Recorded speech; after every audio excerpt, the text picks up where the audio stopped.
ॐ ह्रीं नमो अरहन्ताणम्।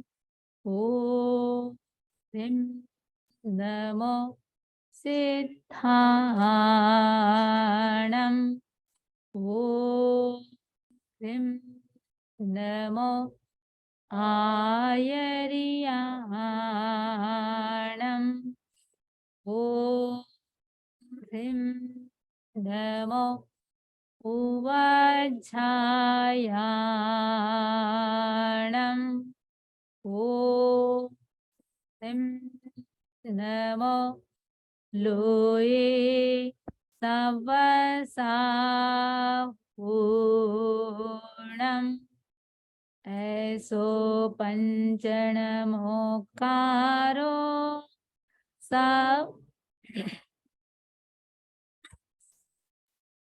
मंगलाणं च सव्येसिं परमं हवै मंगलम्।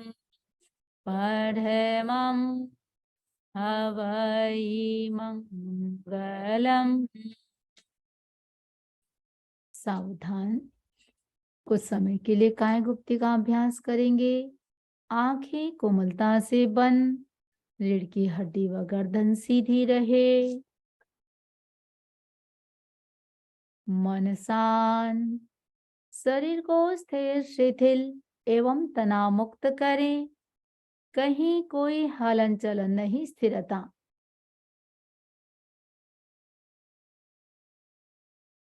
शरीर की स्थिरता, मन की स्थिरता। शरीर को पूरा ढीला छोड़ दें, जितना ढीला छोड़ सकते हैं।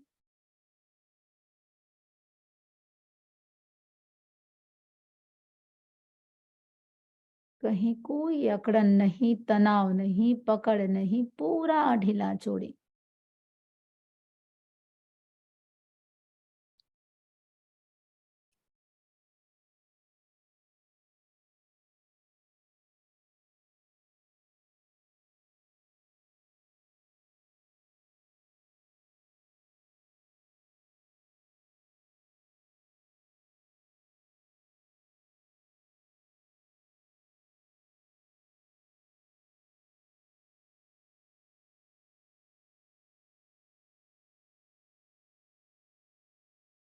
Relax relax relax.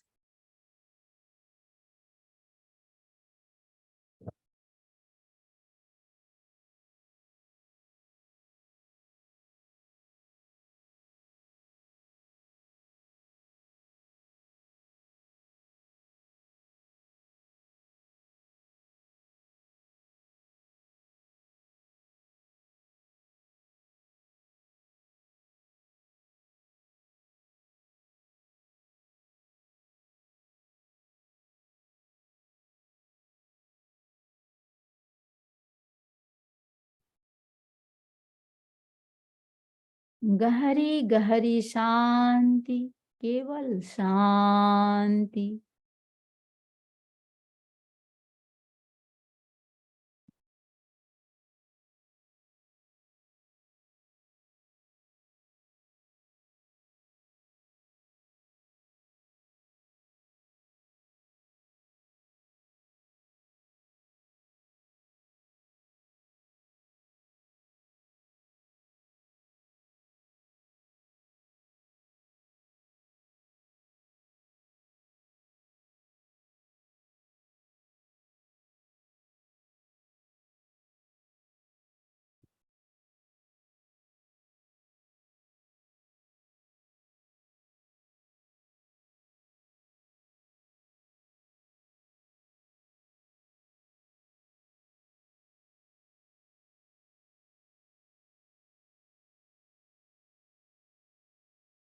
महसूस करें कॉस्मोस से पॉजिटिव एनर्जी भीतर आ रही है।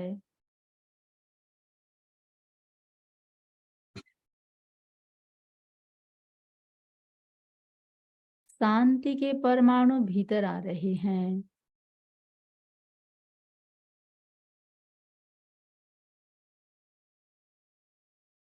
गहरी गहरी शांति, केवल शांति।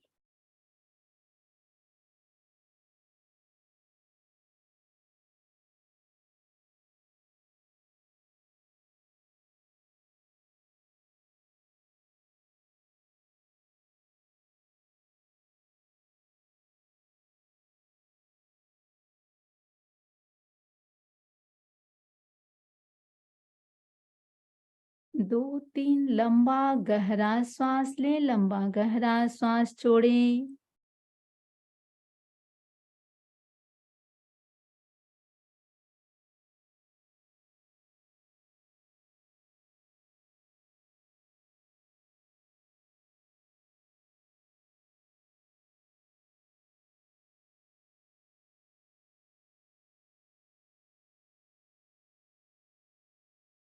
प्रयोग संपन्न। ओम अरहम, ओम अरहम। सामायिक अपचकान कर लेंगे। करेमि भन्ते सामा इयं सावज्जं जोगं पच्चखामि जाव नियमं मुहूर्तम एवं पज्वासामि दुविहं तिविहेणं न करेमि न कार्वेमि मनसा वयसा कायसा तस्य भन्ते परिकमामि निंदामि गरिहामि अपाणम वोसिरामि। एक सामायिक कालमान तक 5 आसरा 18 पाप सेवन करने का त्याग है। 1 घंटे तक 24 हार का त्याग है। लज्जा दया संयम बंभचेरम कल्याणे भागिस विसोहिठाणम जिमे गुरु सययम अनुशासयन्ते ते हम गुरु सययम पूययामि ते हम गुरु सयेयं पूययामि।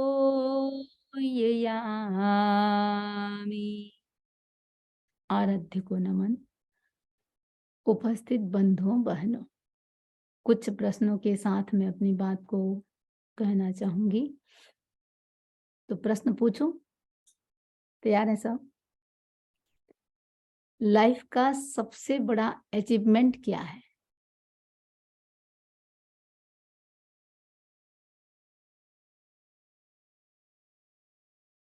आत्मा की शुद्धता। बिल्कुल ठीक है, आत्मा की शुद्धि। दूसरी भाषा में कहें तो सम्यक दर्शन। और सम्यक दर्शन के सिम्टम, इसको आप लोग याद रखेंगे, नाम है सम्यक दर्शन। ठीक है, सब कुछ पा लिया, कितना भी 14 पूर्वों का ज्ञान, 10.5 पूर्वों का ज्ञान हो जाता है, लेकिन जब तक सम्यक दर्शन नहीं है कुछ भी नहीं है। ज्ञान कितना भी कर ले, दृष्टिकोण का सही होना बहुत जरूरी है। अब सम्यक दर्शन का सिम्टम क्या है कि भी सम्यक दर्शन है? पता क्या चले कौन कौन सा सिम्टम पैरामीटर कौन कौन सा है? 5 पैरामीटर। हाँ बोलते जाइए, बोलो। संवेग, निर्वेद, अनुकंपा, अस्तित्व। ठीक है, सभी याद कर लेंगे। ठीक है, 5 पैरामीटर। तो लाइफ का अचीवमेंट हुआ सम्यक दर्शन। 5 पैरामीटर सम्यक दर्शन है या नहीं? पहला है शम, शम यानी पीस ऑफ माइंड या साइलेंट ऑफ कसाय, कसायों का पूरा शांत हो जाना। ठीक है, तो पहला हुआ सम, दूसरा संवेग। ठीक है, मोक्ष की इच्छा, डिजायर ऑफ लिबरेशन, मोक्ष की इच्छा होना। तीसरा निर्वेद, डिटैचमेंट, सब चीज करें लेकिन उसमें इन्वॉल्व नहीं होना, डिटैचमेंट। तीसरा चौथा अनुकंपा, कंपेशन, किसके प्रति? Whole living being. ठीक है, सारे जितने भी लिविंग बीइंग है सबके प्रति हमारे भीतर कंपेशन का होना। और पांचवा आस्तिक्य, पांचवा है आस्तिक्य, आस्तिक्य यानी फेथ, आस्था का होना। 5 याद बता देंगे आप लोग वापस? शम, संवेद, निर्वेद, अनुकंपा, आस्तिक्य। फिर से एक बार बोल दीजिए, शम,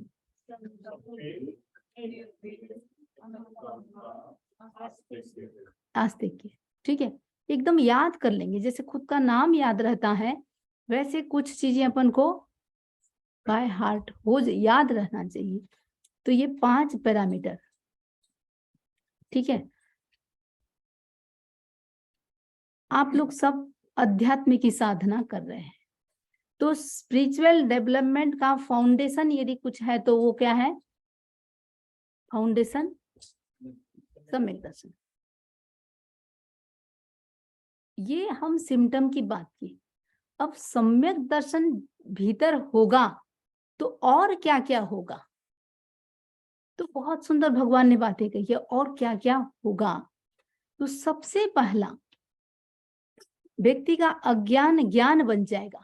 देखिए, सम्यक दर्शन आते ही अज्ञान ज्ञान बन जाएगा। दुख का कारण क्या है?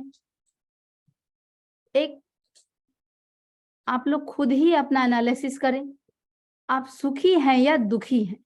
क्या है? दोनों के बीच। सुखी भी हैं और नहीं, खाली सुखी तो नहीं बोल सकते हैं, सुखी भी हैं और ये ग्राफ ऊपर नीचे होता रहता है। ठीक है, भगवान ने क्या कहा? दुख का कारण क्या है? अज्ञानम खलु कष्टम। देखिए, दुख का मूल कारण बताया अज्ञानता। अब इसको हम एनालिसिस करें, अज्ञानता दुख का कारण कैसे है? अज्ञानता दुख का कारण कैसे है? बोल सकते हैं आप लोग?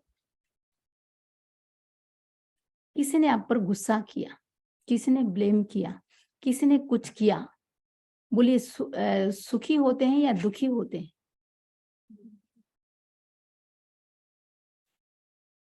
क्या वो व्यक्ति, क्या वो बात, वो पर्सन, सिचुएशन या थिंग्स, क्या वो दुख दे रहा है? क्या दे रहा है दुख?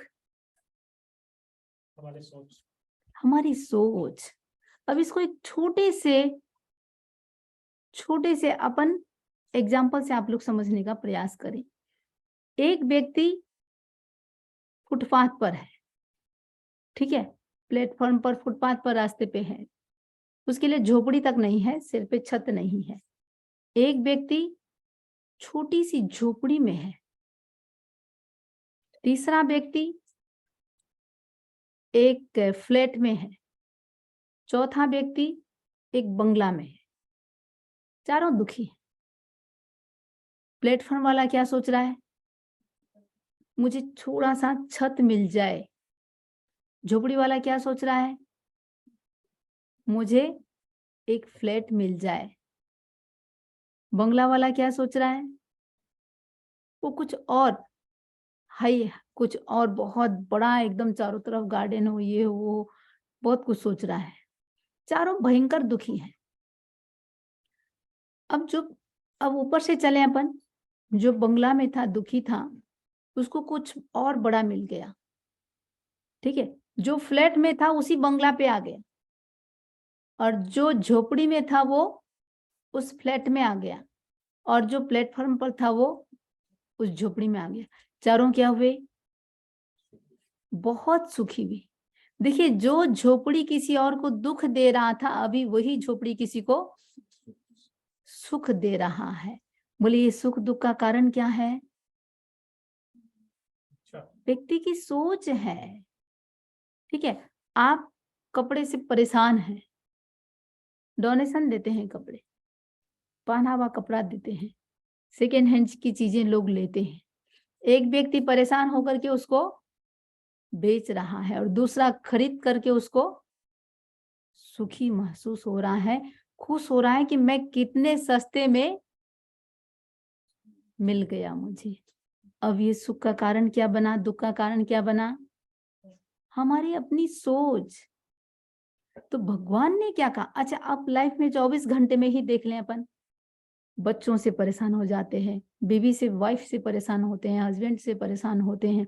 अमुक ने ऐसा कह दिया, अमुक ने ऐसा कर दिया। होते हैं, नहीं होते हैं? बोलिए, होते हैं। हम परेशान क्यों हो रहे हैं? उस व्यक्ति से नहीं हो रहे हैं, हम अपनी अज्ञानता के कारण हो रहे हैं। एक कुंभकार घड़ा बनाता है। ठीक है, एक कुंभकार, क्या बोलते हैं, कुंभकार, कुम्हार घड़ा बनाता है। मिट्टी में घड़ा बनने की कैपेसिटी है या कुंभकार में बनाने की कैपेसिटी है? मिट्टी में बनने की क्षमता है या कुंभकार में बनाने की क्षमता है?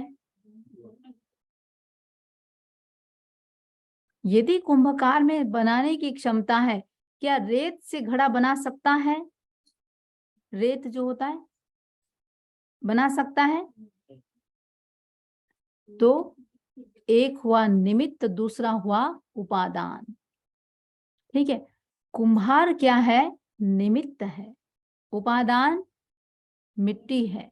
जब तक उपादान न हो, कितना ही बड़ा से बड़ा कोई निमित्त मिल जाए, रेत से कभी भी कोई घड़ा, चाहे वो भगवान ही क्यों न हो, रेत से घड़ा नहीं बना सकते।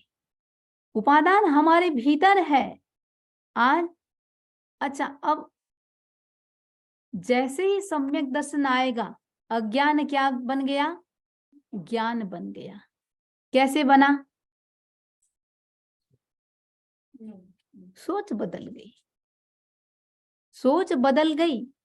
भगवान ने कहा है, कडाण कम्माण न मोक्ष अथी, किए वे कर्मों को भोगे बिना छुटकारा मिलता नहीं है। किसी ने कुछ कहा, तुरंत विकल्प क्या आएगा? जरूर मैंने कुछ कहा होगा। कुछ भी हो जाए, बस तुरंत विकल्प क्या आएगा? मेरा ही बोया हुआ बीज है। खत्म दुख। तो पहला, अज्ञानम खलु कष्टम। एक, बहुत सारी घटनाएं तो काफी आती है, एक छोटी सी बताना चाहूंगी। एक किसी गांव में गुरु और चेला थे, काफी समय से थे। एक साधु के लिए कहा जाता है, साधु तो रमता भला। साधु को कभी भी एक जगह, बोलो, रहना चाहिए क्या? नहीं रहना चाहिए।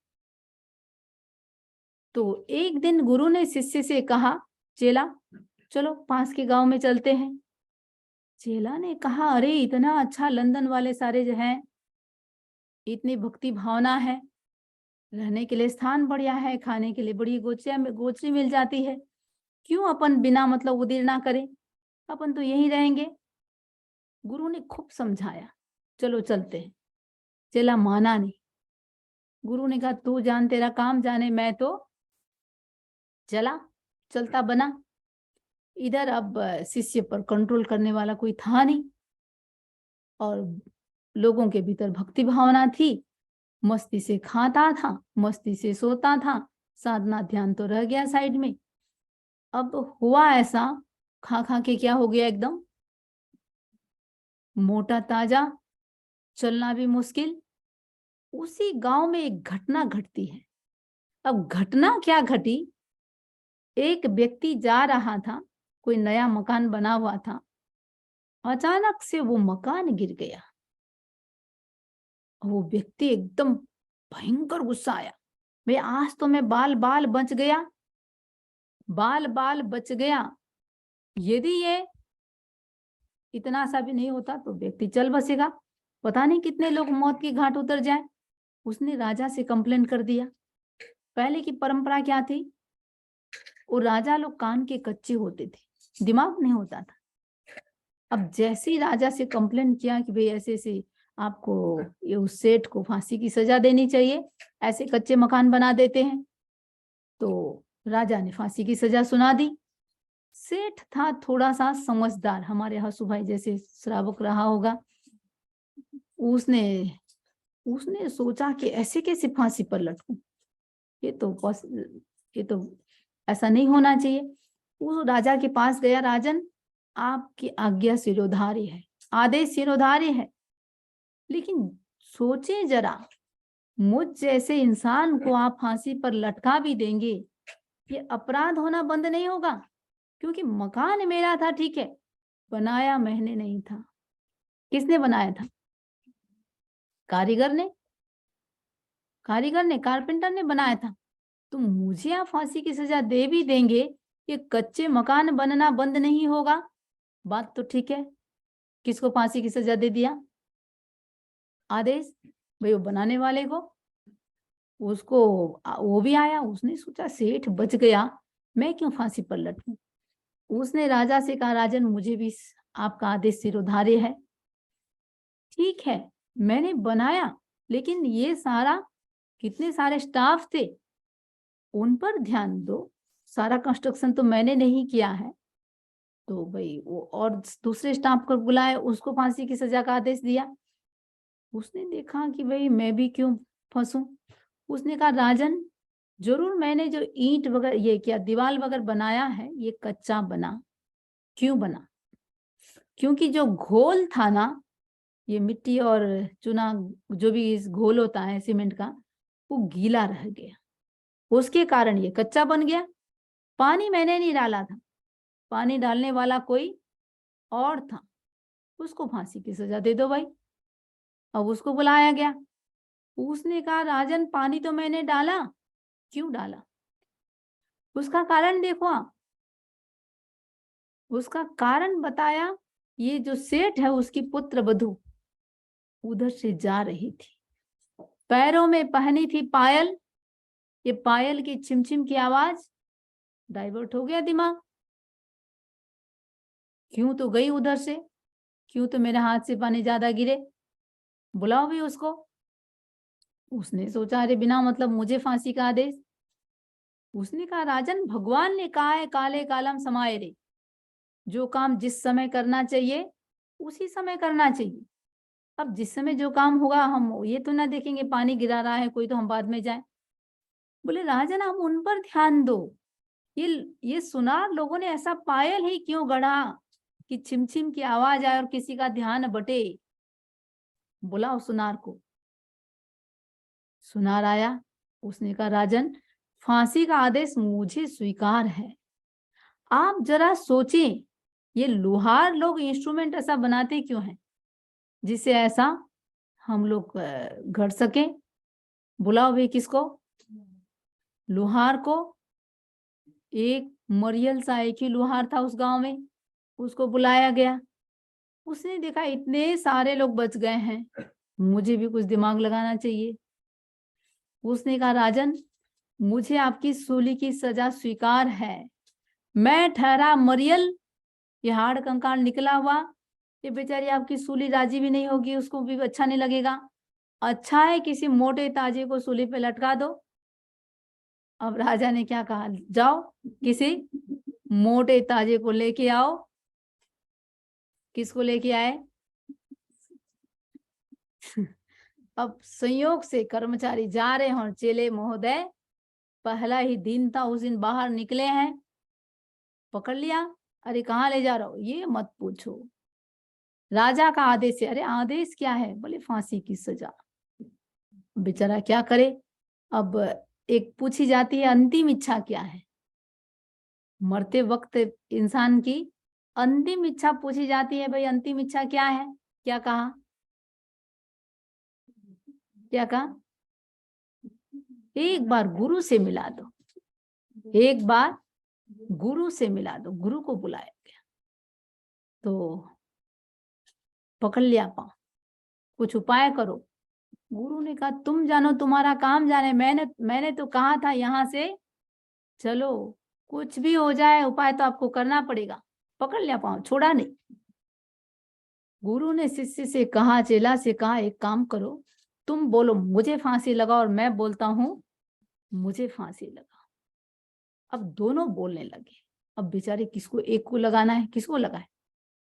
अब गुरु बोल रहे कि जल्दी करो, मुझे फांसी लगाओ। अब राजा के पास बात पहुंची, अरे कोई मरने के लिए इतना उतावल हो रहा है, बात क्या है? राजा खुद आया देखने के लिए, पूछा बात क्या है? गुरु ने कहा मत पूछो, जल्दी करो। अरे ऐसे क्यों जल्दी करें, बात तो बताओ। गुरु ने कहा देखो ये जो मुहूर्त है इतना शुभ मुहूर्त है, यदि इस समय जो भी मरेगा सीधा बैकुंठ धाम जाएगा, नॉन स्टॉप, कहीं कुछ बदलने की जरूरत ही नहीं है, इसलिए जल्दी करो। राजा ने कहा नगरी मेरी, सूली मेरी, और तुम जाओ बैकुंठ धाम। ऐसा कभी नहीं होगा, लगाओ सूली। किसको? चढ़ गया सूली पे और पहुंच गया सीधा बैकुंठ धाम। दुख का कारण क्या है? क्या है कारण? अज्ञानता। कभी भी कोई भी किसी भी बात से आप परेशान हो रहे हैं, बस इतना सा सोच लो, सम्यक दर्शन होगा तो अज्ञान क्या बन जाएगा?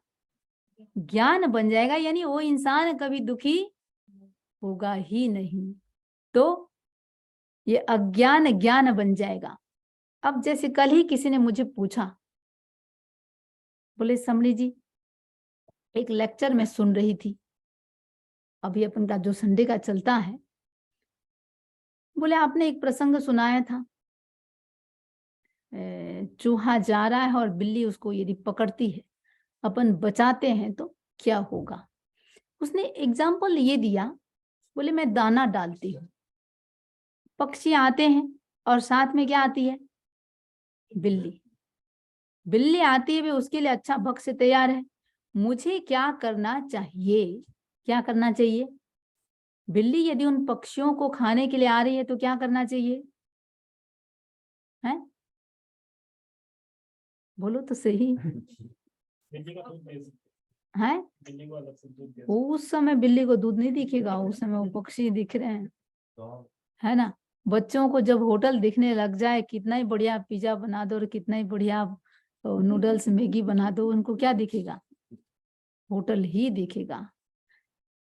अब देखिए, यदि हम, मैंने एक बात कही, मैं कहा धर्म मत मानो कि मैंने धर्म किया, पक्षियों को बचा करके मैंने धर्म किया। हाँ इतना है, देखो व्यवहार की दृष्टि से देखें, व्यवहार की दृष्टि से देखें, वो पक्षी आपके कारण आ रही है, ठीक है, तो उस समय उनको बचाना आपका क्या हो जाता है? फर्ज, लौकिक कर्तव्य बन जाता है कि आपने उनको निमंत्रण दिया है।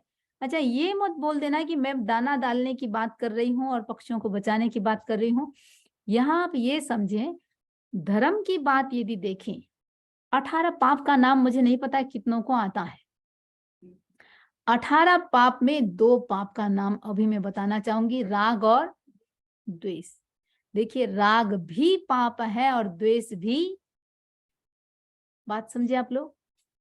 अब हम किसी को बचाने जा रहे हैं तो वहां क्या बोल रहे हैं, हमारा राग, और किसी से बचा रहे हैं वहां क्या बोल रहा है, हमारा, और ये राग द्वेष क्या है? ठीक है, 18 पाप को अच्छी तरह से समझते हैं। जहां जहां हमारा राग द्वेष है वहां वहां हमारा पाप बोल रहा है, यानी पाप का बंधन 100% हो रहा है। तो अब दूसरी घटना यदि मैं इसमें बताना चाहूं आप लोगों को, थोड़ा और कॉन्सेप्ट क्लियर होने के लिए, भगवान महावीर 12.5 वर्ष छद्मस्त काल रहा। कितना रहा? 12.5 वर्ष। ठीक है, उस बीच गोशालक का नाम सुना है आप लोगों ने? गोशालक भगवान के पास रहने लगा, और कितने साल तक रहा? 6 साल।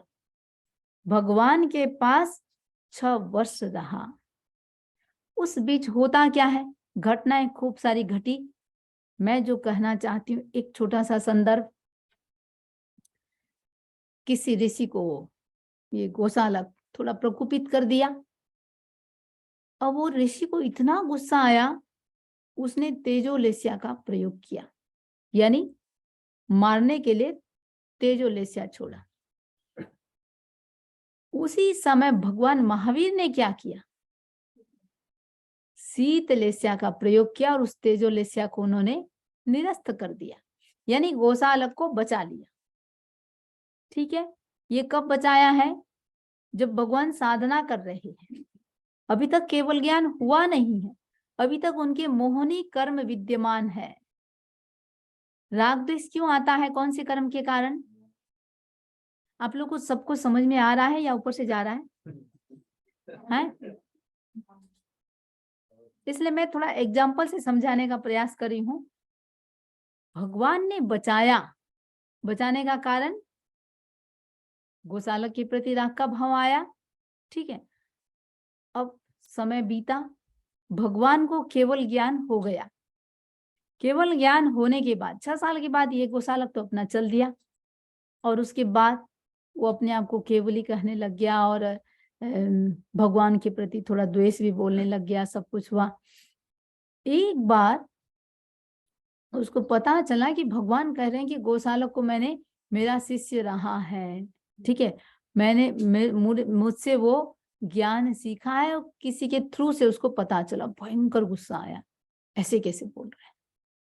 और भगवान पहले ही बोल दिए अपने शिष्य समुदाय को, देखो अभी गोशालक आ रहा है, गोशालक आ रहा है, बहुत कुछ करेगा, यहाँ बहुत कुछ बोलेगा, सबको शांत रहना है, किसी को भी कुछ बोलना नहीं है।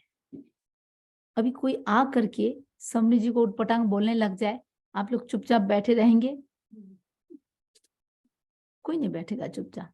ठीक है, तो अब भगवान ने सबको कह दिया शांत रहना। आया और एकदम उटपटांग बोलने लगा, बहुत कुछ बोला जो नहीं बोलना चाहिए। लेकिन सारे शिष्य क्या है उस समय? मौन है, शांत है।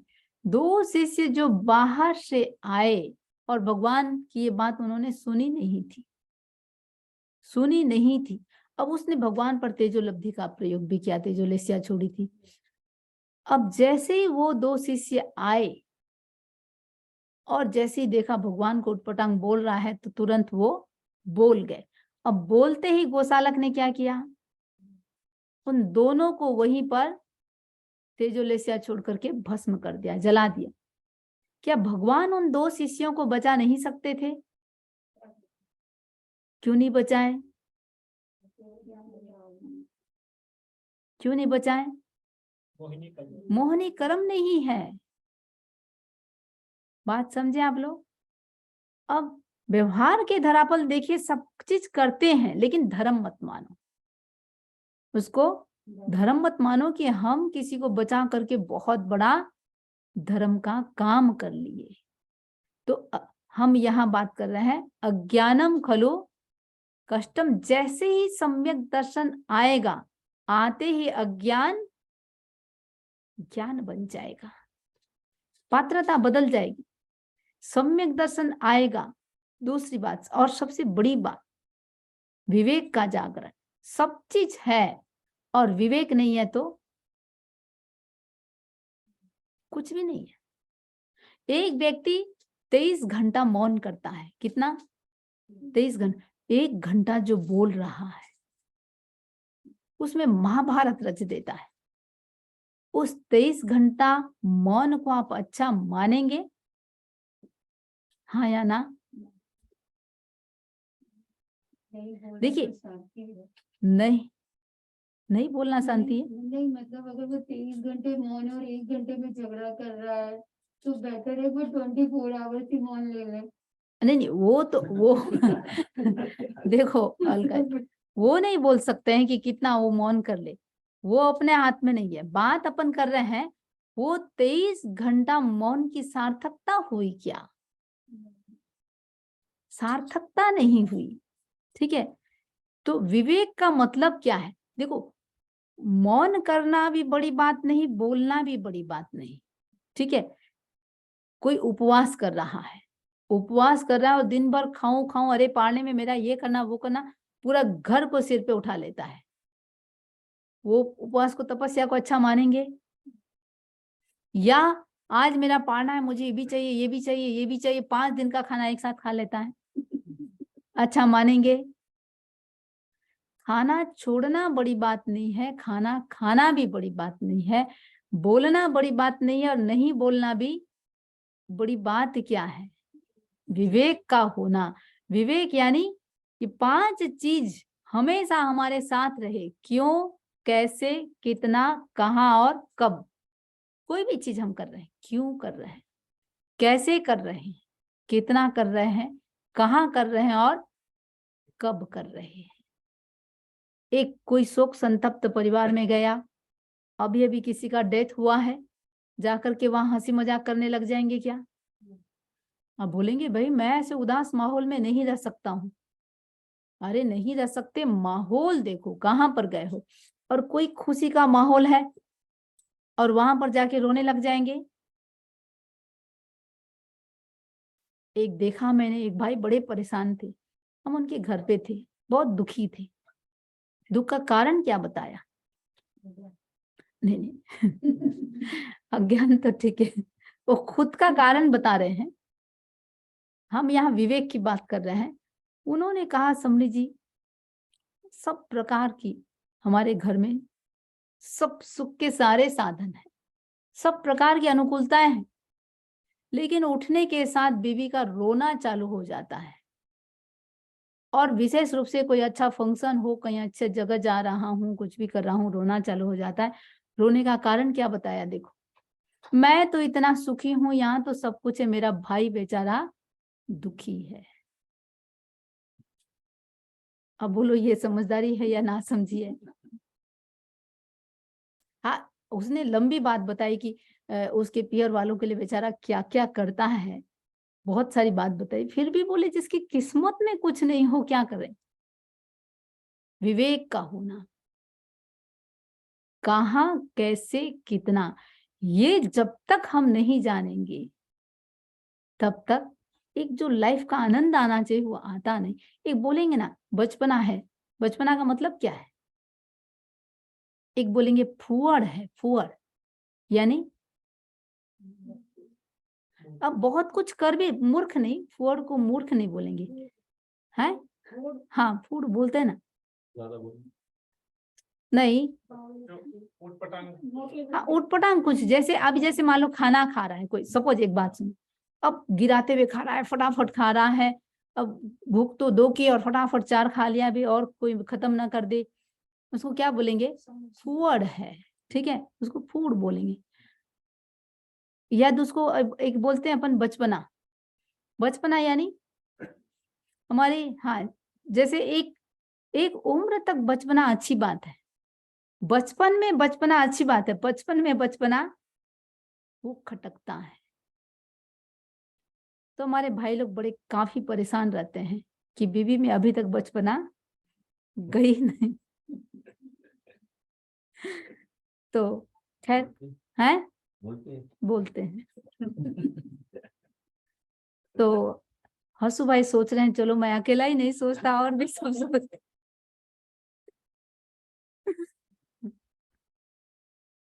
अब ये क्या है देखिए, यानी जो चीज जिस समय नहीं होना चाहिए उस समय कर रहे हैं उसको हम क्या बोलेंगे? अभी तक विवेक नहीं है, अभी तक बचपना है। जैसे ही सम्यक दर्शन आ गया तो क्या होगा? ये बचपना खत्म हो जाएगी, विवेक का ऑटोमेटिक जागरण होगा। और एक छोटा सा देखिए, इसमें एक एग्जांपल दूं तो आप लोगों को और समझ में आएगा। एक मालिक था, उसने कुत्ता और बिल्ली दोनों को पाल रखे थे। कुत्ता और बिल्ली दोनों को पाल रखे थे। एक बार क्या होता है, किसी अच्छा कोई फंक्शन चल रहा है और बिल्ली अचानक बीच में आ जाती है। बिल्ली का बीच में आना थोड़ा सा अपशकुन मानते हैं, और फटाफट उसने क्या किया, उसको डंडा एक लगाया।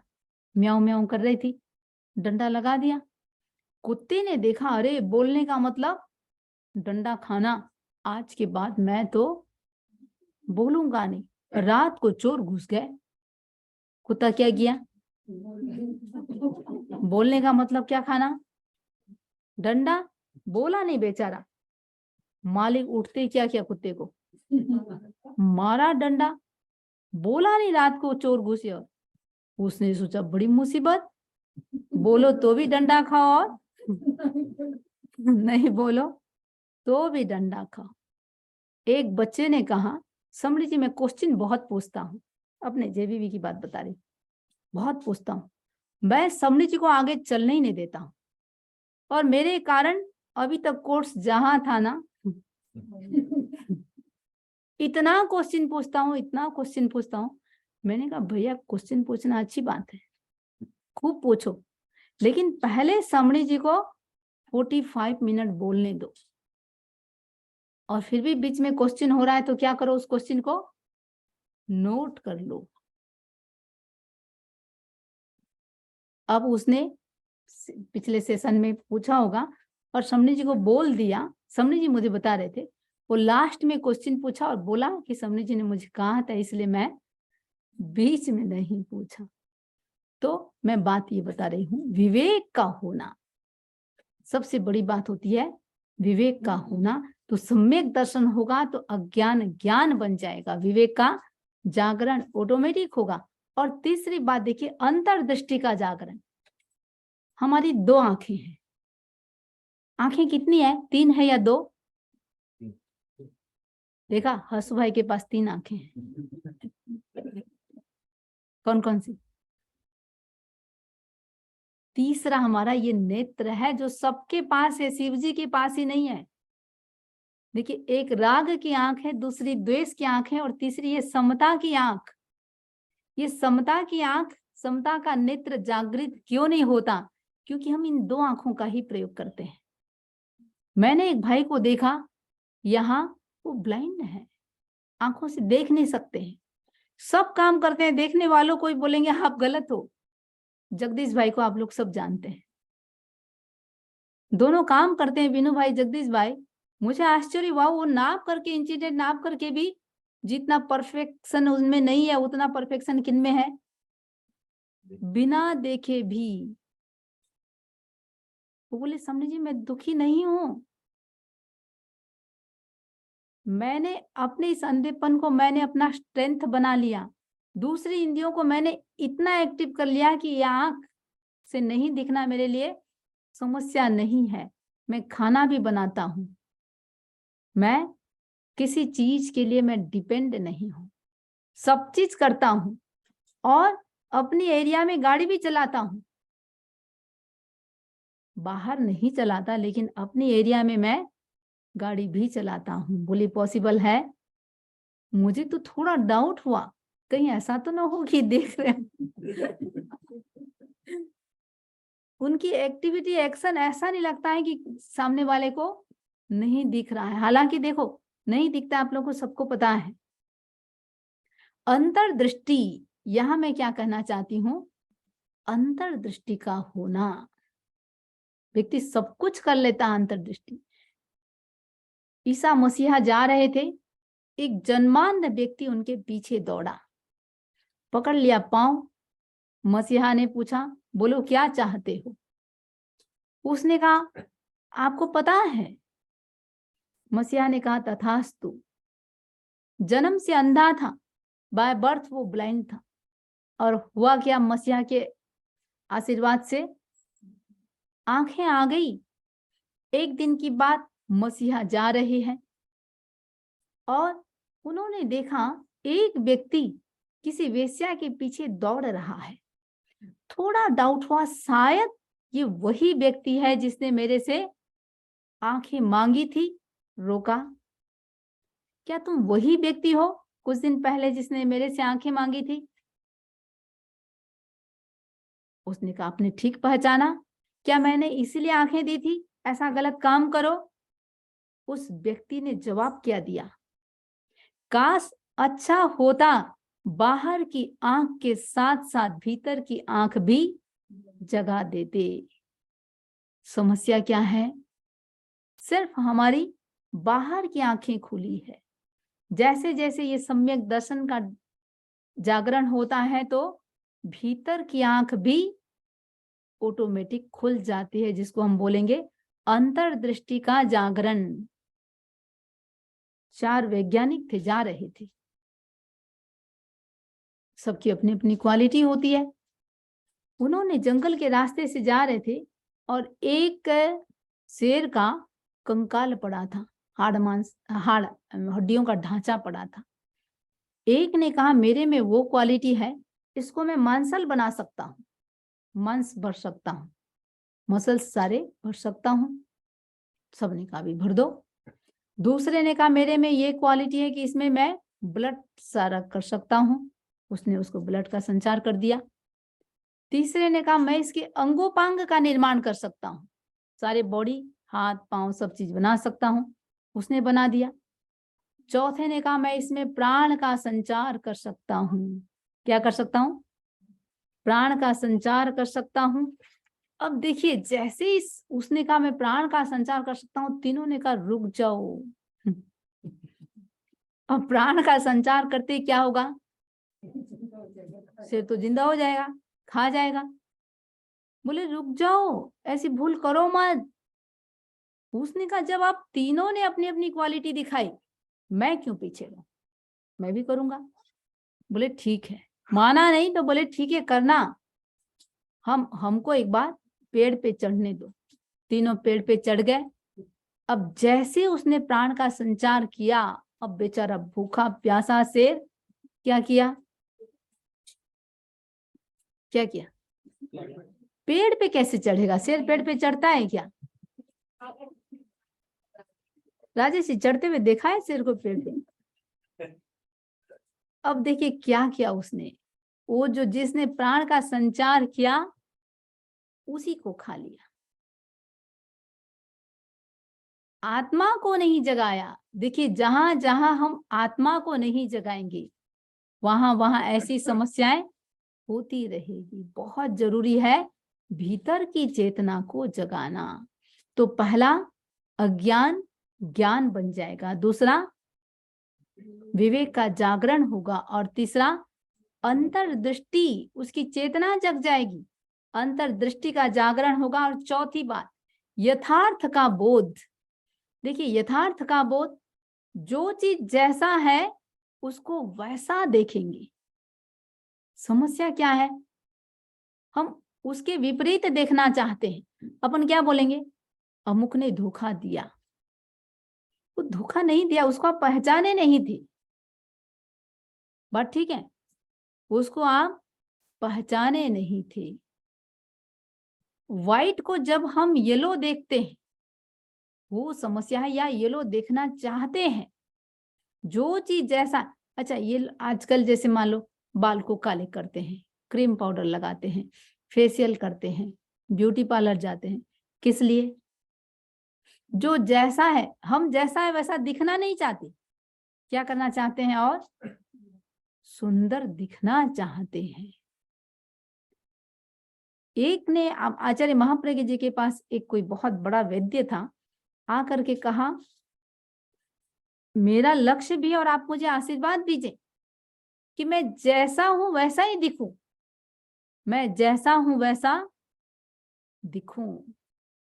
तो यथार्थ बोध, इंडिया में ट्रेन में कहीं जा रहे थे, तो रास्ते में अपने श्रद्धा के परिवार होते हैं, क्षेत्र होते हैं, तो लोग कई बार आते हैं दर्शन करने के लिए। हमारे साथ एक परिवार था और उसके समधी का क्षेत्र आया, तो समधी सब आए। एक तो उनके सगोजी साथ में थे, तो वैसे भी मिलना है, जैन नहीं थे वो। अब अच्छा से वो तो बातचीत किया, जैसे वो ट्रेन से उतर के गए, ओहो, अब भाई उनके बारे में बोलने लगा, महाराज ये लोग इतने मायावी हैं, इतने ऐसे हैं, वो हैं। अरे हुआ क्या? बोले जब इनकी लड़की को हम देखने आए थे, ऐसी गोरी लग रही थी, ऐसी एकदम कलर साफ, शादी होके घर पे आई तो बिल्कुल उल्टा तवा। पता नहीं उस दिन इन्होंने क्या कर दिया था। तो ये सम्यक दर्शन होगा, वो यथार्थ बोध, रस्सी को रस्सी देखेगा और सांप को सांप देखेगा, उल्टा नहीं देखेगा। दूसरी बात देखिए, सम्यक दर्शन का मतलब एक तो मान के चले। समस्या कहाँ आती है? हम दूसरों के कान से सुनते हैं और दूसरों की आंख से देखते हैं। बात सही है? आज आप बहुत अच्छे हैं, दूसरा भी आपका कोई एकदम नियरेस्ट क्लोज फ्रेंड है, या आपकी सपोज वाइफ ही है, या कुछ किसी ने कुछ कह दिया कि आपकी वाइफ ऐसी है या आपका हस्बैंड ऐसा है। आप 20 साल से साथ में हैं, 25 साल से साथ में हैं, किसकी बात पर विश्वास करेंगे बोलो? जो आप देख रहे हैं उस पर भरोसा करेंगे, या सामने वाले ने जो कहा वो बात पर भरोसा करेंगे? हैं?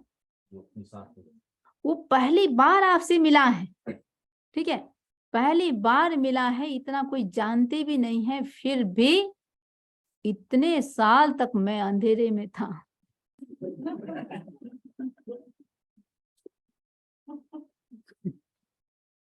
बोलो विकल्प आएगा नहीं आएगा? आता है, ये रियलिटी है, क्योंकि हम अपनी आंख से नहीं देखते हैं, अपने कान से। और दुनिया को तो दूसरों में दीवार पैदा करके ऐसा आनंद आता है, वो तो चाहते हैं, वो इसीलिए ऐसा काम करते हैं। और जब जब भी ऐसा पता चल जाए कि हाँ ये है, वो तो सोचो कि इसका मतलब काफी हमारे शुभ चिंतक हैं, अब तो और प्रेम बढ़ाने की आवश्यकता है। उल्टा पुल्टा जो भी करे या कहे, वो अशुभ चिंतक है या शुभ चिंतक है? हैं? शुभ चिंतक है, उसको अशुभ चिंतक कैसे बोलेंगे? वो आपको अलर्ट होने के लिए एक वार्निंग दे रहा है कि आप अलर्ट रहो। कोई भी कुछ भी कह सकता है और कुछ भी कर सकता है। आज मान लीजिए हमको कोई आके बोलेंगे अमुक ऐसा अमुक ऐसा अमुक ऐसा, इससे हम क्या करेंगे?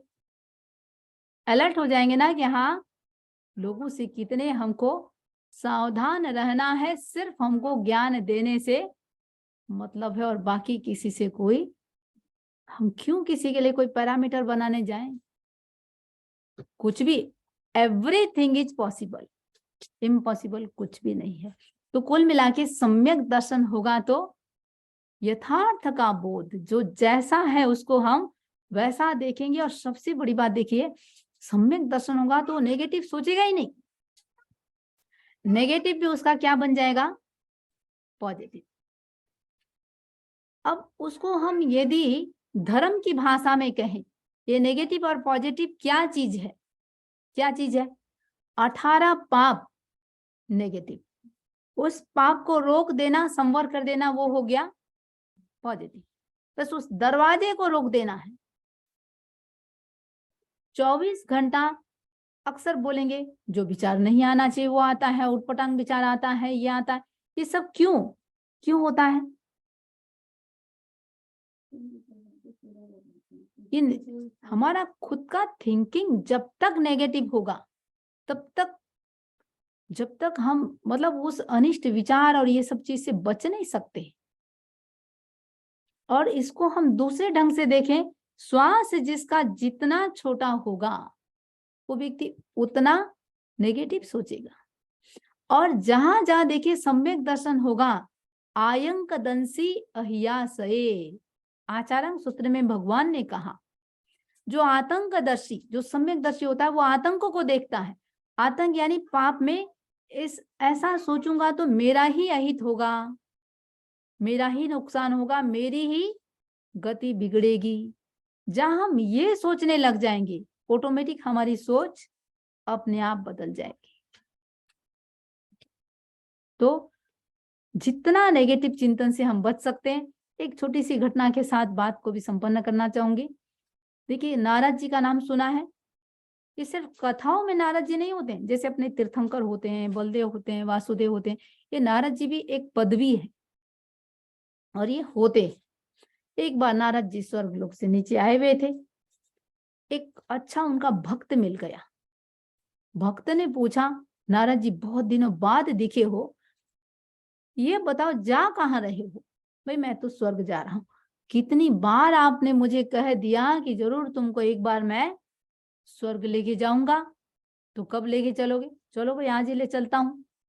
तो क्या किया नारद जी ने? आप लोग स्वर्ग जाना चाहते हैं जीते जी? बोलो। वो तो डर गया हसुबाई कहीं उसके लिए मरना ना पड़ जाए। एक बार काफी एक स्कूल में एक अध्यापक ने विद्यार्थियों से पूछा था, बोलो स्वर्ग कौन कौन जाना चाहते हो? अभी तो सिर्फ एक अनंत हाथ उठाया, बाकी तो सब साइलेंट थे। देखिए, सारे विद्यार्थी हाथ खड़े किए, एक विद्यार्थी खड़ा नहीं किया। अध्यापक ने उससे पूछा, क्या तुम स्वर्ग जाना नहीं चाहते हो? उसने कहा, मैं स्वर्ग को धरती पर लाना चाहता हूँ। और वो स्टूडेंट कौन था? पंडित जवाहरलाल नेहरू। अपनी तरफ से उन्होंने अथक परिश्रम किया था स्वर्ग को धरती पर लाने का, यानी लोग को, यहाँ का माहौल ही हम ऐसा बना दें। तो बोले, भाई स्वर्ग आप बहुत बार बोल चुके स्वर्ग जाने की बात, ठीक है चलो आज ले चलता हूँ। ले गए और वहां एक कहा, देखो एक नंदन वन, वहां जो वन होता है, बगीचा होता है, उसको नंदन वन बोलते हैं। नंदन वन में कहा, देखो उस पेड़ के नीचे तुम बैठो, थोड़ा मुझे 1 घंटा लग जाएगा, इंद्र से कुछ विशेष मुझे वार्तालाप करना है, तुम 1 घंटा प्रतीक्षा करो। और नारद जी कहाँ चले गए? इंद्र से मिलने। अब इधर वो जो भक्त था बैठा है, जोरों से भूख लगने लगी। मन में क्या विकल्प आया? इतनी जोर से भूख लगी है, कहाँ धरती लोक से मैं स्वर्ग लोक आया हूँ, काफी थका हुआ भी हूँ, काश अच्छा है कि भोजन मिल जाए। अब सोचने के साथ क्या हुआ? भोजन आ गया, एकदम 32 प्रकार के व्यंजन, 56 भोग सारे आ गए। मस्ती से खाया। खाने के बाद जब मन तृप्त हुआ, खाने के बाद क्या आता है? विश्राम कर लूं, काश अच्छा है कोई अच्छा सोने के लिए बिछोना मिल जाए, एकदम सजा सजाया, पलंग वलंग सब तैयार। सोचा कि काश अच्छा हो, जो भी सोच रहा हूं वो हो रहा है, थका हुआ तो हूं, थोड़ी कोई पगचंपी कर दे तो अच्छा हो जाए। इतने में बहुत सारी अप्सराएं आ गई और क्या करने लगे? पगचंपी। इतनी सुंदर सुंदर अप्सरा को देखते ही मन में विचार आया, अरे मेरी बीबी को, वाइफ को पता चल गया तो झाड़ू से मुझे मारेगी। इतने में हुआ क्या? वाइफ झाड़ू लेके तैयार, बेचारा दौड़ने लगा। अब वो आगे दौड़ रहा है और पीछे वाइफ वो झाड़ू लेके दौड़ रही है। सामने से नारद जी मिल गए। अरे हुआ क्या, ये कौन झाड़ू लेके दौड़ रहा है? बोले वाइफ आ गई। अब पता नहीं है यहाँ कैसे आ गई। नारद जी ने कहा, तुमने सोचा ही क्यों? जिस वृक्ष के नीचे बैठे थे वो कल्प वृक्ष था, उसके नीचे जो भी सोचोगे वही होगा। हमारा चिंतन ही क्या है? कल्प वृक्ष है। आप नेगेटिव सोचते रहोगे तो होना ही होना। जो चीज नहीं होने का है उसको भी क्या सोचने का? ये होगा, ये होगा। और देखिए इम्पॉसिबल भी क्या बन जाएगा? पॉसिबल बन जाएगा। लेकिन किसी के लिए बुरा कभी मत सोचना। वो बोलते ना, भला किसी का कर न सको तो बुरा किसी का मत करना। तो मैं बात बता रही थी, सम्यक दर्शन होगा तो ये चिंतन क्या बन जाएगा? ऑटोमेटिक पॉजिटिव बन जाएगा। तो 5 बातों की हम चर्चा की है। पहला, सम्यक दर्शन होते ही अज्ञान ज्ञान बन जाएगा। दूसरा, विवेक का जागरण होगा। तीसरा, अंतर्दृष्टि का जागरण। चौथा, यथार्थ का बोध होगा। और पांचवा, अभी हम लास्ट चर्चा किए हैं, थिंकिंग हमारा नेगेटिव होगा ही नहीं। अब कोई नेगेटिव भी कर रहा है तो ठीक है, शायद मेरा देखने का नजरिया सही नहीं होगा, ठीक है। अनेकांत हर चीज में क्या करें अपन, अनेकांत दर्शन, वो अपने एंगल से शायद सही होगा, ठीक है। ओम। और हम किसी को कोई बात समझ में नहीं आई है, फिर भी समरी तो कमल जी बोल देंगे थोड़ी देर।